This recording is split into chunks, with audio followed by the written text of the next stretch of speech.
तबाही करे जल्दी बुझिया सॼी गिराकी फिटाए जल्दी बुझी न पासा आप चवा छो सोच रो बड़ा पुट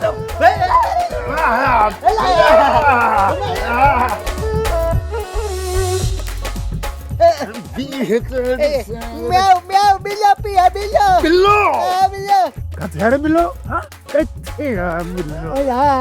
डगी थर में वात विजी खीर पप्पी है भजिया जगह ढगी जे थर में वात विजी बिल्लो खीर पियो पतो चढ़े पुथा के उडामी आयो खीर हां या ढगी आई तो के पाण से खीर प्यारी हां बिल्ले मुगल पिता बिल्ले बिल्ले का अकल दी ने उन्हें कप में मुझे मुंह में गुरी रिकई अज्ञान की फोड़ा कई जका जी मुझे बुता लगी अरे कौन सा हां कौन ये गुड्डो हां मुंह पर जब नहीं दो दिन साथ था तू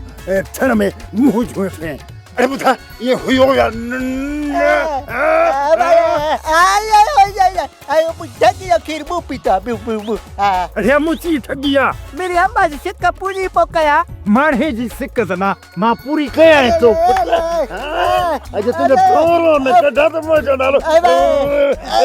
हजी लकड़ कोने मारे जी सिक्का लगे ये लका जाचे तो बाबो बेस्ती का दो पूरी इज्जत आरो इज्जत ठीक दे बेस्ता बाबो ने ता बेस्ती न का दो तू ने के चले ना मुंह खीर पीतो बाकी बाबो ने गाला बेस्ती का तो के तो जे देगी जो खीर मा पे नो ने खीर छो पीतई हां मानो तो खोड़ी कई गुमरिया हां गिरा के दा हूं पता कर केमिकल भी जी मापा जी क्या मत कारी करे छलिया यो छात्र समझे ते मुझे रंग को कारवा मा खीर पे तो अच्छो थी तो जे नहीं के से मा जो कुत्तन सा गद से खा रहे हैं चाचा ता जगत कई तो है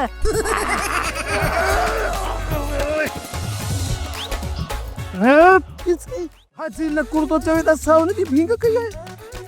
पान वाली केड़ी मिलके त जी हिफाजत कई दे से छल में का माई दिसे किसे सा गड वात भी चंदे जे पेटी वांगुर खुलियो वनीस वात मो असन की गुरड़ी करे दी वहेस हां बाबा डाढो कावरियो आसांते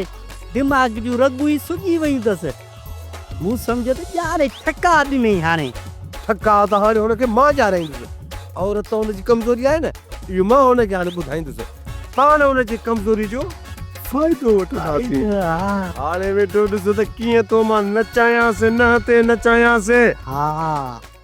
सोप सीरियल जहिड़ियूं ज़ालूं तहिड़ा मुड़स तमाम एपिसोड्स ॾिसो HD क्वालिटीअ में विजिट करियो असांजो YouTube channel Sindh TV HD drama subscribe कयो असांजो official YouTube channel Sindh TV HD drama ऐं वधीक अपडेट लाइ बेल आइकन खे क्लिक करियो।